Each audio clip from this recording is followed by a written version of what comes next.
What are you going to be videoing? Is there a rule that I can't? No.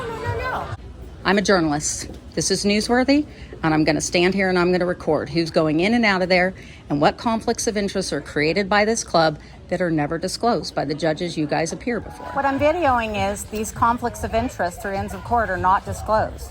And when we see them, we can see the conflicts. We don't have cameras in trial courts. Judges are not disclosing them. You know that. I've complained about that personally and professionally. And so I am going to talk about ends of court. I understand this thing's been going on for a long time. I didn't know about it.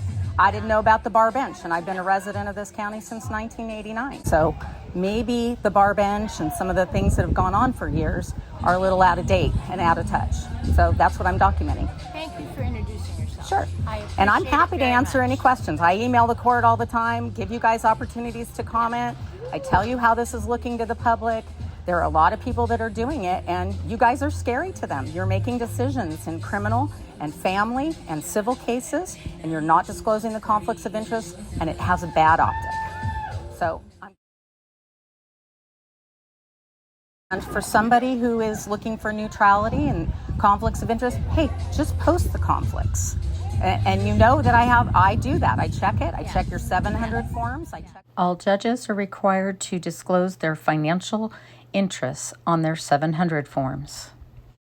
I check all of it. I watch your husband and his proceedings and what went on in the area of Los Altos has been very supportive of you.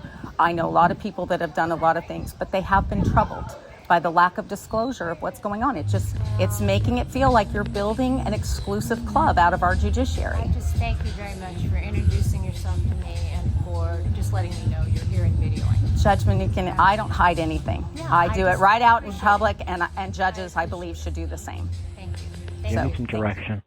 Miss Bassey is here, and Miss Bassey's being Miss Bassey, and I caught her on camera turning on her camera/video function on her iPad.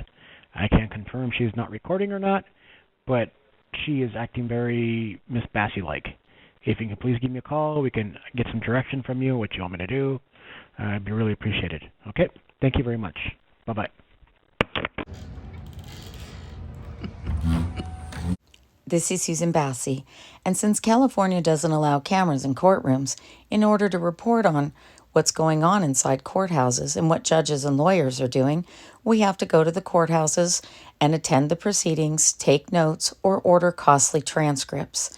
And transcripts are made by court reporters who actually hold the copyright on the court proceedings. That means a court reporter who is licensed through the state holds the record and the history of what's going on in those court proceedings. Those court reporters see what judges and lawyers are doing. They see the relationships that are formed inside and outside of court, whether they act friendly to each other or whether a judge throws a case in the direction of a lawyer that they've been involved in a secret club with may matter to the public more than most people know. And when reporters aren't allowed to see what judges are doing in public and out of the public eye, then it raises questions to the public about whether or not what's going on in our legal proceedings can be fair. The judge I was just speaking to is a judge in the Court of Appeal, and her job is to determine whether the judges in the lower courts have followed the law and acted without bias. But when all the lawyers and judges are socializing and know each other, it's hard to know whether or not any of them can be fair.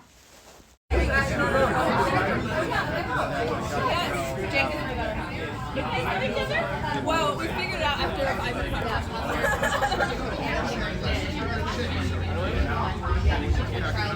Shortly after my conversation with Justice Manukian, these two bouncer bar card attorneys decided to go out and block my shot in front of the annual Ends of Court meeting, where the Chief Justice of the state of California was scheduled to speak. The Chief Justice is in charge of the Supreme Court and the Judicial Council in California. It is her job to make sure that all the judges in the Court of Appeal and the trial court are doing their job, and she rules on cases when they don't, meaning if the judges in the trial court and the Court of Appeal don't do their job, then she is supposed to return the case and fix the legal errors and make sure that they are doing their job. And yet she was coming to this exclusive Ends of Court meeting to talk about court reporters, which affects everybody in the state of California. and the attorneys that are members of Inza Court decided the public didn't deserve to hear what she had to say and that I didn't have a right to record her. Are you filming right now? Yes, I am. I would request you don't film me, please. We're in public, and this is an event that has been paid for with some taxpayer dollars.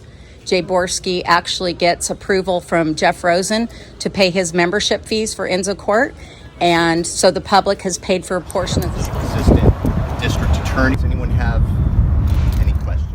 Jay Borski is the District Attorney's Chief of Staff. His boss, the elected District Attorney, Jeff Rosen, has been approving payment for taxpayers to pay his membership in the Inza Court since at least 2021. We don't know how many years that's been going on. The money that is paid from taxpayers then goes into this private organization where they claim it's private membership. None of the judges disclose the social, financial, or other relationships they have in this club, and then the money gets used to pay for the dinner for the Chief Justice and the other guests who attend this annual dinner meeting. And the Chief Justice of the California Supreme Court is scheduled to be here, and that's a matter of public interest. So your request isn't going to be granted. I just ask that you respect that. I'm a journalist. This is newsworthy, and I'm going to stand here and I'm going to record who's going in and out of there and what conflicts of interest are created by this club that are never disclosed by the judges you guys appear before. I'd request the same thing. So what newspaper is it that you work for? The Davis Vanguard. Hi, Judge Zucker. How are you? I'm great. How are you? Nice to see you. I'm sorry, I didn't catch it. What's the what? The Davis Vanguard. What is the Davis Vanguard? The Davis Vanguard is an online news publication where we reported for an entire year on the Bar Bench Media Police Committee. And now we're going to report on Inza Court. Never heard of it. That's interesting. Well, What's the matter? Just journalistic record then. What's your name again? my name is Susan Bassey. I just introduced myself to the dean of the school. Hello. How are you? Good. I'm Michael Kaufman. I'm the law school dean. Nice to meet Nice to you. meet you. I'm Susan Bassey. I'm an investigative reporter. Right. Good to see you. Thanks I for think being I've here. emailed you. You have. Yeah. You didn't email me back. I didn't. No, you didn't. I apologize. Yeah. This is causing a lot of conflicts of interest that are concerning, so I'm reporting on that. Oh, okay. All right. Well, thanks for being here. But thanks for Appreciate it. introducing yourself. Okay, I appreciate okay, it. All right. The Chief Justice? I'm a private citizen and you're videotaping me. You're not a private citizen if you're a member of Inza Court, Jonathan. Jonathan became a licensed attorney in the state of California in 2016, and by 2021, he was a member of Inza Court, an exclusive group of lawyers and judges that not everyone is invited to attend and that is rarely disclosed to the public and other lawyers that don't know this club even exists. Got to catch up with Pete the other night, though. That was nice. Oh, good. At the trial lawyers? Yeah. That was really nice. It was nice. Really nice. Yeah. Good turnout, too. This is BJ Fadum, and he's talking to Justice Manukian about another event that he attended with her husband, whom he knows on a first-name basis. BJ Fadum is a private divorce attorney who is a private judge and also regularly appointed by judges as a minors counsel during a divorce case. That means that judges have an ability to give children an attorney during their parents' divorce case, even if those parents don't have an attorney themselves, or if they can't pay an attorney. And BJ Fadum is able to charge parents privately for his fees and services for representing their children, and when they can't pay, then taxpayers pay his salary. So he gets public money in those appointments as well. And the judges who know him and who attend these meetings and hold membership with him in these clubs are far more inclined to keep giving him employment and look the other way when his billing might not be right. Hi, Judge Manukian. Hello. How are you? Great. How are you? Good. Good. I'm Susan Bass. Nice to meet you. And nice to see you. Nice to see you. Yeah. I'm documenting just conflicts of interest that I don't believe we've seen disclosed. Oh, okay. Okay. Thank you for introducing yourself. Sure. Nice to see you. Nice to see you. I'm still a private citizen, yes. But you're at a Your public name event. is? My name is Susan Bassey. How do you spell that? Bassi. What is your name? Susan. You already know it. Jonathan. Jonathan, what's your last name? I'm a private citizen. You can. Are you an attorney? Then you're an officer of the court, not a private citizen. But please, I would respect if you could respectfully not videotape me.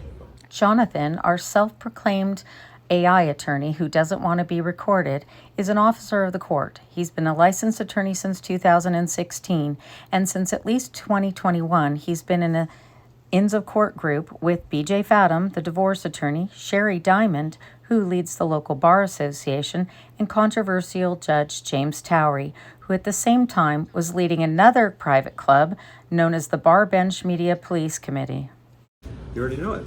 Jonathan. Jonathan, what's your last name?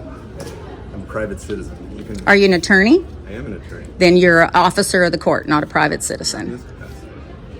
But please, I would respect if you could respectfully not videotape me. Lawyers become attorneys when they are licensed to practice law, and Jonathan has a rich history of working as a law clerk for the district attorney's office here in Santa Clara County, a law clerk for Judge Manukian's husband, and a self-proclaimed AI attorney who has worked with social media and tech companies. He is hardly a private citizen because he and what he does is a matter of public interest. But please, I would respect if you could respectfully not videotape me. I heard you. The Chief Justice of the Justice of the Court of Appeal knows that I'm recording, and she's on video, and we've already posted some of that video, and I'm going to keep doing it. Where do you post it to? Like, You can Google me, Susan Bassey. LinkedIn, Twitter.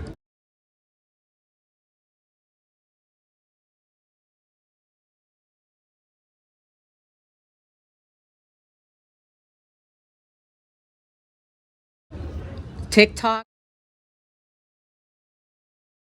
YouTube.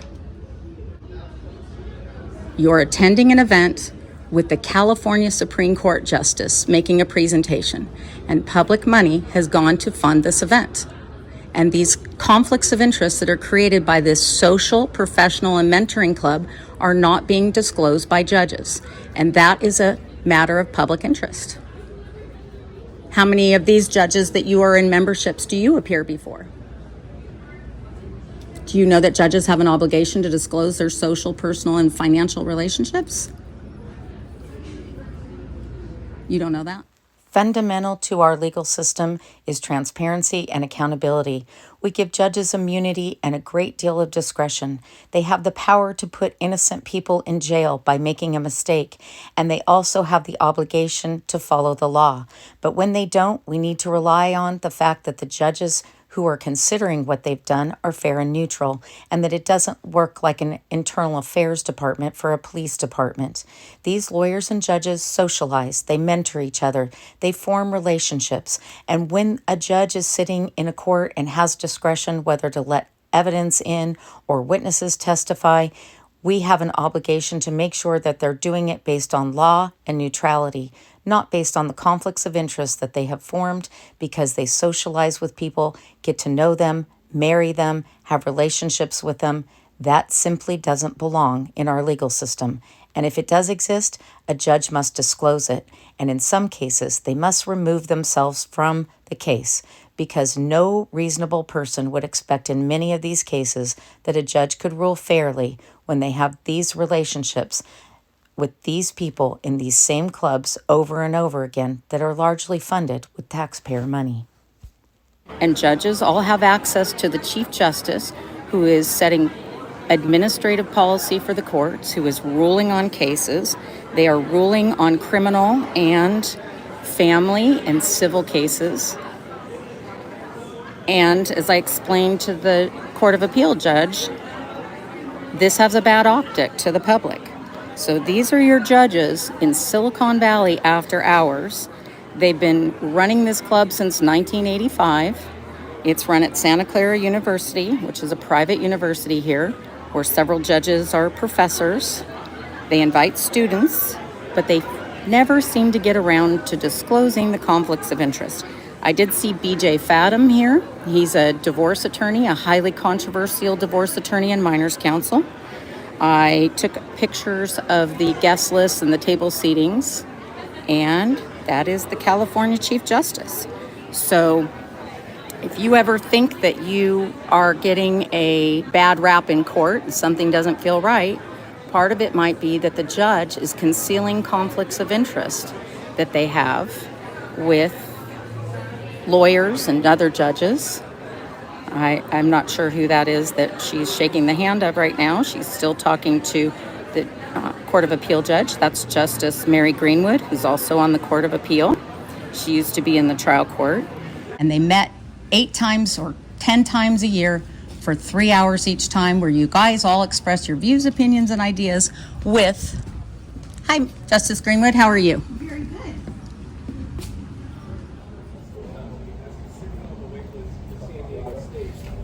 He's like, yeah, but I'll go to San Diego State instead. They are the organizers of the event, and I'm just the manager of the space. I understand so as them being my client, I decided to ask you that. I understand that. But public funds were used to pay for this dinner? Okay. Well, the lady that told me you can speak to her. I'm just relaying Who was the that message. lady? She has short blonde hair, black dress.